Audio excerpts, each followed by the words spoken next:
Olá, investidores!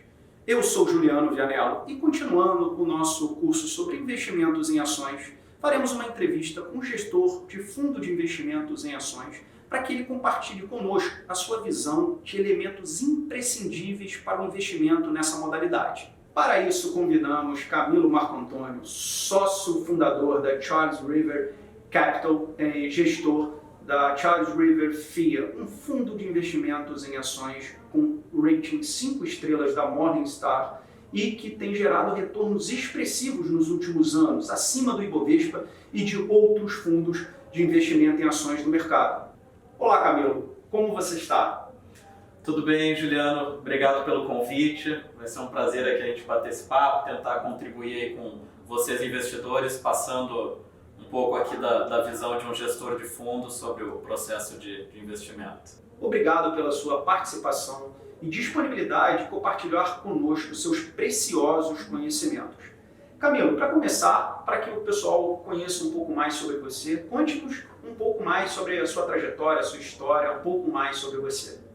Bom, Juliano, essa apresentação pessoal é até uma oportunidade especial para explicar aqui, porque eu tenho um background, até um histórico que é um pouco menos tradicional para um gestor de fundo de ações, porque, primeiro, eu sou engenheiro, isso não é talvez tão diferente, temos muitos engenheiros no mercado financeiro, mas eu comecei minha trajetória profissional trabalhando numa empresa de consultoria de estratégia. Então, trabalhei por 8 anos na Bain Company, fiz um mestrado em negócios no meio do caminho e ao longo desses 8 anos eu fiquei trabalhando com empresas nacionais, multinacionais, em diversas questões estratégicas, planejamento estratégico, redesenho de processos, de estrutura, de equipe, compra e venda de empresas, muitos projetos de internacionalização, expansão. Então, durante esses 8 anos, eu acabei vendo muito sobre negócio.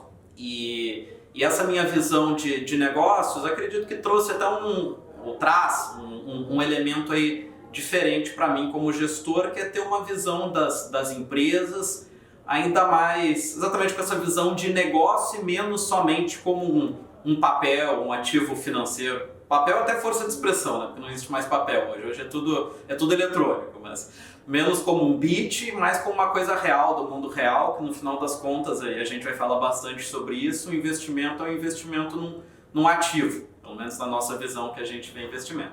Então, como costumo fazer consultor, então honrando meus 8 anos de Bain Company, fazendo um rápido resumo do meu background, eu sou então engenheiro eletrônico, formado pelo Instituto Militar de Engenharia, tenho meu MBA, né, meu mestrado em negócio pela Harvard Business School e 8 anos aí de experiência na Bain Company, antes de fundar a Charles River Capital.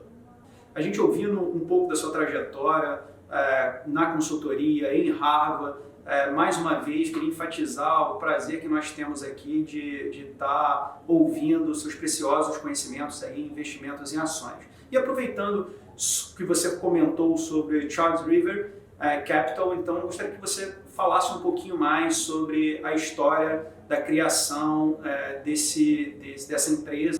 Então, Juliano, a Charles River Capital é uma gestora que deriva de um clube de investimentos também chamado Charles River, que eu criei em 2011. Então nós temos 10 anos de história. Hoje a gestora, a Charles River Capital, tem 20 pessoas e 3 áreas principais de atuação. Uma que vai ser o foco aqui da nossa conversa, que a gente chama aí no jargão de mercado a área de Public Equities, mas é a área que envolve então fundos de ações, né, de empresas listadas. Então a gente tem uma segunda área de Private Equity, que é o nome conhecido, ou de investimentos privados, traduzindo para o português, e uma terceira área onde a gente atende clientes institucionais aí nos seus investimentos, na gestão do seu patrimônio. Com relação ao fundo especificamente, vocês se definem como um fundo de Value Investing. Poderia falar um pouco mais sobre isso? Para entender Value Investing, a primeira e talvez mais importante coisa que a gente precisa saber é que preço e valor são duas coisas completamente diferentes. Preço é aquilo que você paga para comprar um determinado ativo, um determinado bem. É quanto que custa uma mesa, quanto que custa uma cadeira. No caso de uma ação, é aquele número que você consegue achar lá no Google Finance, no Yahoo Finance ou qualquer outro site aí ou plataforma da sua preferência. É por quanto você consegue transacionar aquela ação, por quanto que você compra a ação da Vale, por quanto que você compra a ação da Petrobras naquele determinado momento do tempo. Valor é quanto que um determinado bem, como o nome já diz, vale. Ou seja, isso é uma coisa bastante mais complexa de ser determinada. Ou seja, isso depende dos fluxos financeiros que o investidor que tiver a posse daquele ativo vai receber no futuro ao longo do tempo. Então, no caso da ação de uma empresa, quais os fluxos financeiros que aquela empresa vai gerar, os dividendos, juros sobre capital próprio, quaisquer outros fluxos financeiros que a empresa gere e que cheguem até o investidor que detém aquele ativo.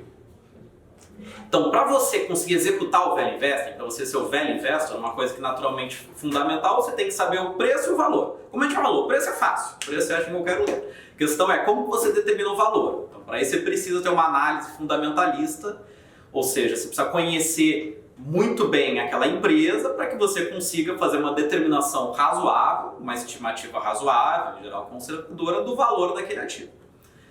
Você entendendo essa diferença e conseguindo, a partir dali, determinar o valor, o resto do conceito do Value Investing é bastante simples. É comprar um determinado bem, um determinado ativo, ou uma determinada ação, no caso, por um preço que seja inferior ao valor daquilo. Ou seja, comprar mais barato do que vale e de uma forma que você, essa diferença que você tem entre preço e valor, compense o risco tomado.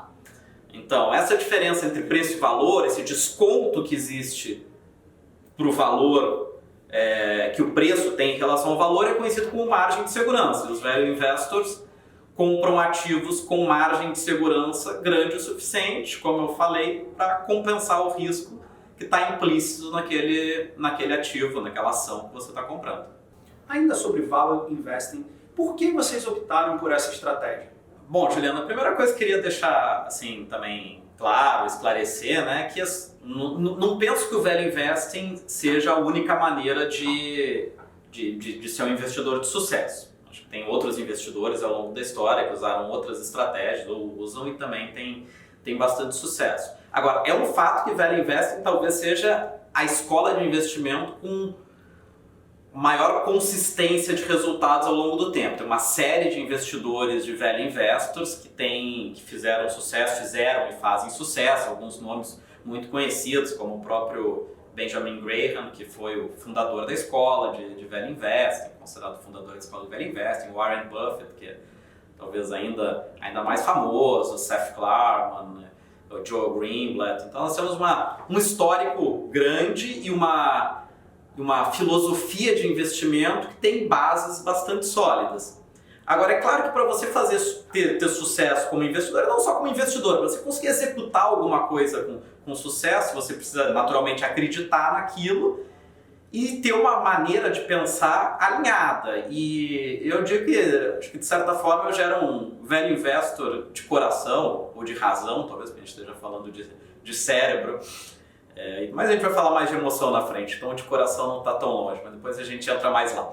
Mas desde bem antes de fundar a Charles River, eu digo isso porque a maneira com que eu pensava em investimento, a maneira que eu achava para identificar uma boa maneira de investir já era muito alinhada com o que diz, com o que fala, né, o que prescreve a escola de Value Investing.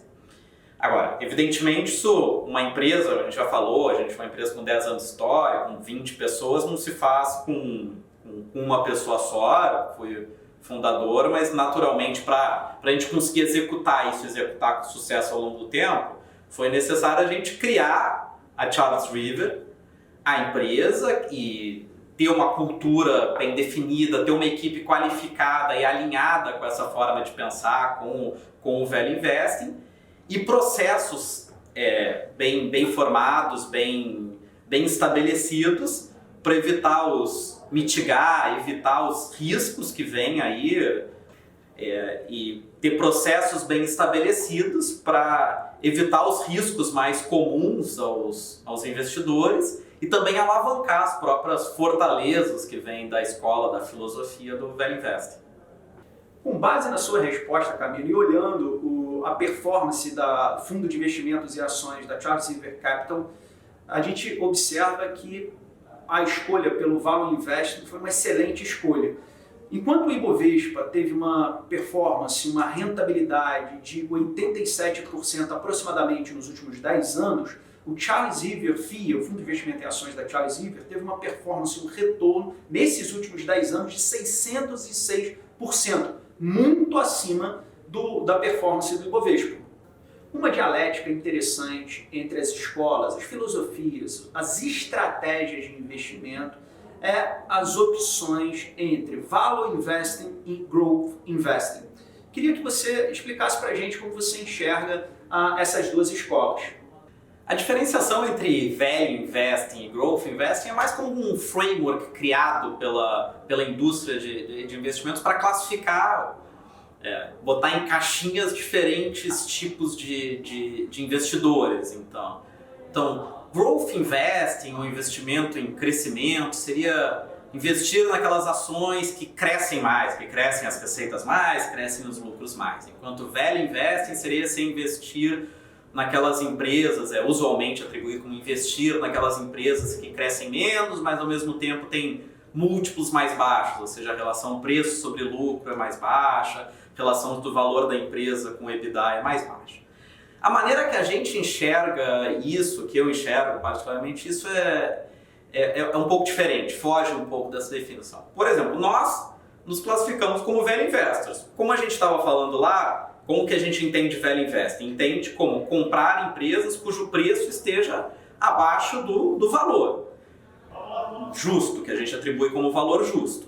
Se uma empresa tem muito crescimento, a gente calcula o valor justo dela e consegue comprar por um preço abaixo, com uma boa margem de segurança que compense o risco, nós estamos muito felizes em comprar essa empresa que cresce. Então, para a gente não compra necessariamente só essas ações que estão classificadas como ações de Value Investing. O que a gente compra é aquilo que a gente enxerga uma boa margem de segurança suficiente, como eu falei, para compensar os riscos do investimento naquele ativo.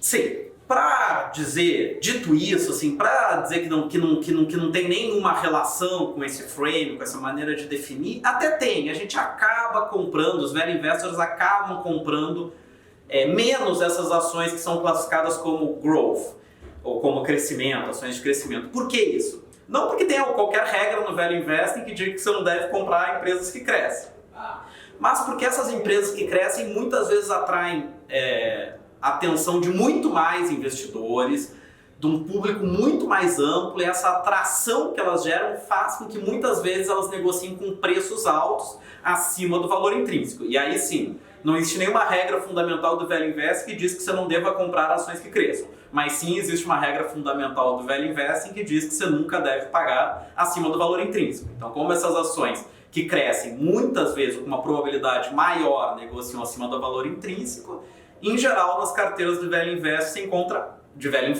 você encontra menos dessas ações, por consequência acaba encontrando mais daquelas outras ações. Excelentes respostas, Camilo.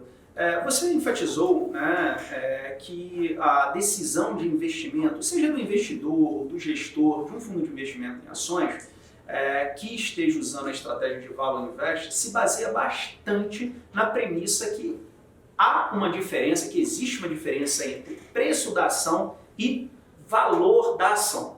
Porém, a gente observa que existem algumas teorias financeiras que falam que essa diferença não existe, ou seja, que o preço da ação é exatamente igual ao valor intrínseco da ação, considerando toda a informação disponível naquele momento. Dito isso, então, Camilo, eu tenho acho que duas perguntas para te fazer que são dúvidas de boa parte dos investidores. A primeira delas é que Value Investors, ou investidores de valor, não acreditam nessa teoria que eu falei acima, naquela teoria que preço é igual a valor, certo?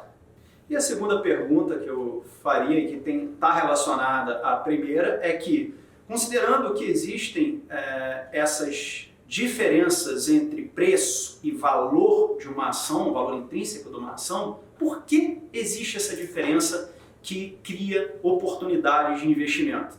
Primeiro, eu gostaria de falar que em geral, eu acredito que os mercados fazem bom trabalho em precificar os ativos, em alocar o capital dentro da economia real. Mas, como você já falou, é fato que nós, como value investors, a gente não acredita que o mercado é 100% eficiente, que está 100% das vezes certo. Senão, de fato, o value investing não teria nem como funcionar.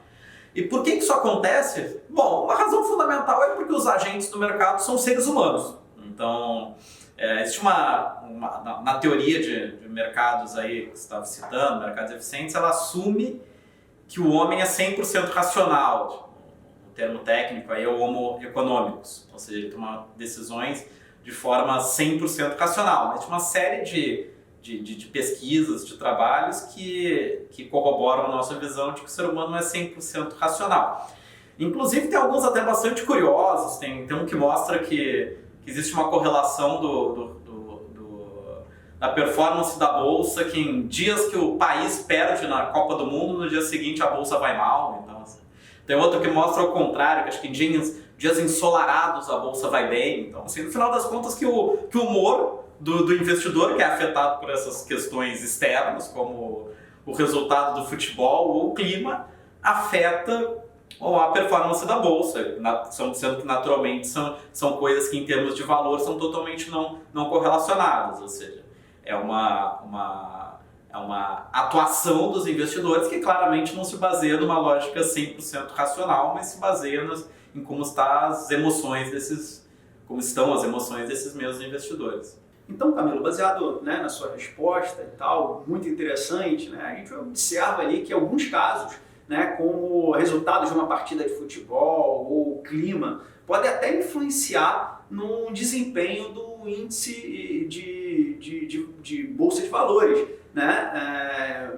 E aí a gente observa que não é uma questão 100% racional, né? É uma questão irracional, ou seja, um desvio em relação à racionalidade, é o que a gente chama de desvio ou viés cognitivo. E esses desvios podem explicar, né, algumas ineficiências do mercado. Dito isto, em relação a esses vieses cognitivos, quais são e como eles são vistos no dia a dia do mercado financeiro? Bem, Juliano, tem uma série de vieses cognitivos que afetam o processo decisório, mas eu vou citar aqui alguns dos mais conhecidos e que são muito importantes aí para o investidor ter a consciência para tentar mitigar os efeitos, os riscos que são gerados por esses vieses. Então, primeiro que eu vou falar é um que chama groupthink, ou pensamento em grupo. Esse até o nome já ajuda a gente a ter uma ideia do que a gente está falando, mas é o fato de que as pessoas, quando estão num grupo, elas tendem a ter a dificuldade de discordar, de contestar, de criticar o argumento, e aquele argumento que começa a se tornar a maioria do grupo. E aí todo mundo acaba convergindo para a mesma ideia sem criticar o suficiente. Isso pode ser pelo medo às vezes do ridículo, pelo medo de você falar alguma coisa e soar estranho, soar diferente dos outros. A gente tem esse pensamento, essa coisa tribal que a gente tem, que é ancestral, que é atávica da gente, então a gente gosta de estar junto com o grupo. E também, até porque se der errado, também é melhor errar junto com o grupo do que você ser aquele que errou sozinho. Ou pelo menos nos gera um conforto emocional, um menor desconforto emocional errar em grupo do que errar sozinho. Só que esse é um grande risco quando a gente está falando de investimentos. Uma parte importante, talvez a mais natural, ou a primeira que a gente pensa, pois é um grande risco. Por quê? Porque isso aumenta muito o risco. Por quê? Porque aí, como você pensar um time de investimentos, uma equipe de uma gestora, se todo mundo vai ali ter aquele pensamento em grupo, acaba que as ideias não vão ser testadas o suficiente, não vão ser criticadas, não vão ser contestadas, então riscos podem passar desapercebidos. A gente pode falar um exemplo até como, quando a gente pensa a sociedade é um grande grupo também. Se a gente pensar, por exemplo, nos Estados Unidos até 2007, tinha uma espécie de pensamento em grupo que dizia que o preço dos imóveis iam subir. E as pessoas tomavam empréstimo, definiam a vida delas baseadas nessa premissa que o preço dos imóveis só iriam subir. E aí, bom, aí veio a crise ali que a gente teve ali em 2008 e mostrou que, obviamente, isso não é verdade, que o preço dos imóveis não sobem sempre. Mas além dessa questão do pensamento em grupo fazer com que a gente tome mais riscos do que deveria ou não veja os riscos, né? Tem o que chama, em inglês os blind spots, ou pontos cegos, né? Porque como todo mundo vai para o pensamento em grupo, as ideias não são criticadas o suficiente. Tem um outro lado que é muito importante também da gente pensar e muito prejudicial do Group Think. Lembra até quando a gente estava falando da resposta anterior? A gente estava falando, em geral, o mercado precifica bem os ativos. O mercado, ele não é que o mercado está errando o tempo inteiro, está errando por muito tempo inteiro. Então, se você quiser achar as oportunidades de investimento, aquelas onde o preço é significativamente mais baixo que o valor, isso só vai acontecer se você conseguir, na grande maior parte das vezes, vai acontecer se você conseguir ter uma visão diferente da média, diferente do grupo. Então, se você for no pensamento em grupo sempre, a chance é que você basicamente quase nunca vai conseguir achar uma oportunidade de investimento, pelo menos da maneira que a gente pensa como value investors, quando o preço é muito menor que o valor. Para o preço ser muito menor que o valor, você tem que ter uma visão de valor que é diferente daquela do grupo. Então você também não pode pensar em grupo. Então o Group Thinking, o pensamento em grupo, né? Ele te prejudica por aumentar o risco, por diminuir, né, a chance que você perceba esses riscos, ou seja, no final você acabar tomando mais riscos do que você deveria, sem saber, e também porque ele te prejudica em achar oportunidades de investimento boas, onde você precisa dessa visão diferente do grupo para identificar que naquele caso específico o valor é bastante maior que o preço que aquele ativo, que aquela ação está sendo transacionada. Bom, o segundo exemplo aí de viés cognitivo, também muito importante aí da gente estar consciente, é o que é conhecido como escalada irracional do compromisso. Ou também, eu vou falar depois, também é conhecido como falácia do custo afundado, tem alguns nomes diferentes. Mas o que é a ideia aqui? Qual que é o problema aqui? É quando você toma uma decisão, aquela decisão tem um resultado negativo, pode ser um investimento, tem um resultado negativo. E aí, por não querer assumir esse resultado negativo, você vai tomando uma outra decisão ruim de novo para ver se você recupera aquela decisão ruim do passado. E aí aquilo ali tem um grande risco de virar uma bola de neve. É aquele negócio, você vai pode ser num cassino, sabe? Aí você perdeu já um dinheiro lá. Aí você vai lá e vai fazer uma nova aposta ruim, que as probabilidades são ruins para você, simplesmente porque você quer tentar recuperar aquilo que você perdeu do passado. Mas aquilo já é perdido. Chama em inglês sunk cost, em português custo afundado. Só que a gente, psicologicamente, o ser humano tem dificuldade de assumir esse custo afundado. Porque assumir o custo afundado é assumir que você tomou uma decisão errada no passado. E a gente sabe, para todos nós, que é difícil para a gente, humanos, assumir que a gente errou. Só que, por não assumir que a gente errou, a gente vai aumentando, vai tomando novas decisões e aquele prejuízo que a gente já tinha no início, vai potencialmente aumentando. E por que isso é tão importante para a gente como investidor? Porque uma coisa é certa, como investidor, ao longo da sua trajetória de investidor, por melhor investidor que você seja, você pode pegar tudo, você vai errar. Você vai errar mais de uma vez, você vai errar no plural.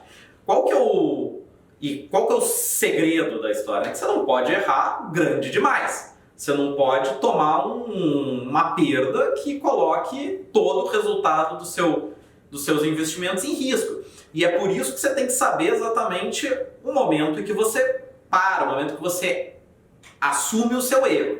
E por isso que é tão importante você estar consciente da escalada irracional do compromisso para você não fazer isso, você não pegar uma decisão ruim e aí você comprometer todos os seus investimentos porque você errou em algum momento. Então, nesse momento você tem que assumir, dizer errei, limitar suas perdas, entender que aquela decisão foi errada e partir para os seus próximos investimentos. E um último exemplo que eu vou dar aqui é o conhecido como um bias, conhecido como endowment effect, ou efeito de dotação, efeito de posse, que é o bias, o viés, né, da gente dar mais valor para aquilo que a gente tem do que para aquilo que a gente não tem, ainda que sejam objetos iguais. Então você dá mais valor para a ação que você tem do que para a ação que você não tem.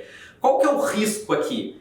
E a gente já falou bastante de como escolher uma ação, de como investir, da margem de segurança, etc. Mas tão importante quanto comprar é você saber também o momento de vender uma ação. E é exatamente por isso que você tem que estar consciente dessa questão do efeito de posse, aí, do viés, desse viés, para que você não fique preso ao ativo que você tem. Que você saiba que em um determinado momento é o momento de você vender aquela ação, que ela chegou no preço justo e que não é porque você possui ela que ela existe, porque ela tem mais valor do que se você não a possuísse.